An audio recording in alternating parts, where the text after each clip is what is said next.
question I get asked more than any other is, where did the name Wolfgang come from? And I'm always really curious to hear people's opinions as to where it come from. Most frequently put forward thoughts would be along the lines of, oh, are you named after Wolfgang Amadeus Mozart?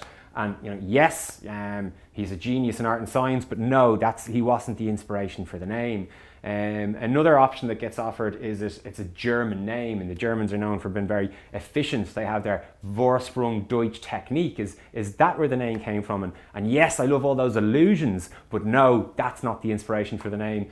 Some people say, is it something to do with the Get Along Gang? I'm a child of the 80s, so that was a cartoon that I watched.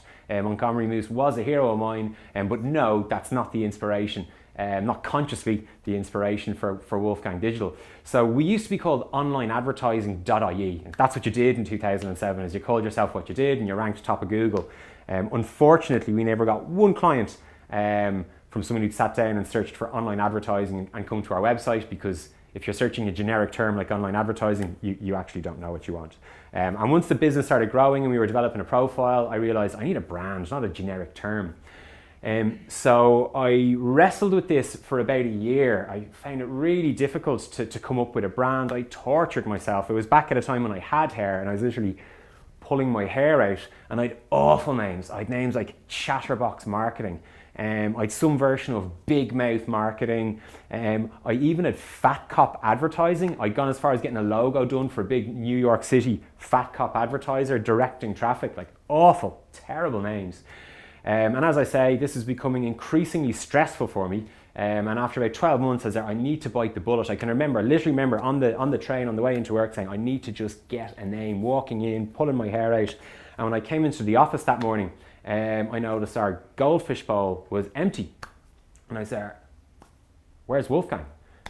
So I had a look in the bowl and I couldn't see him anywhere. And we were subletting from an ad agency at the time, and I immediately thought they'd something to do with it. So I ran upstairs and I was there, have you guys kidnapped our goldfish in some sort of a practical joke? And they said, no, we haven't kidnapped your goldfish, and you guys are so weird. And they're right. So I went back down, I fished around the area of the goldfish bowl, and there was poor Wolfgang. He'd jumped out of the bowl and flipped under the thing and killed himself. And this was very sad, but what I took from it was that Wolfgang was literally offering himself up to be the name of the agency. And when I was thinking of a name for a goldfish, I just chose Wolfgang because it was the coolest feckin' name I could think of.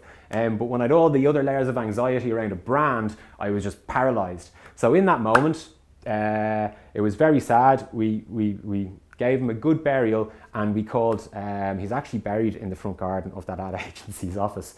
And we called the agency Wolfgang Digital from that day on. We're now on Wolfgang the 5th. So I'm sad to say we're not really famous for being great at keeping goldfish alive. Thankfully, we've a little bit of a better reputation for the digital marketing.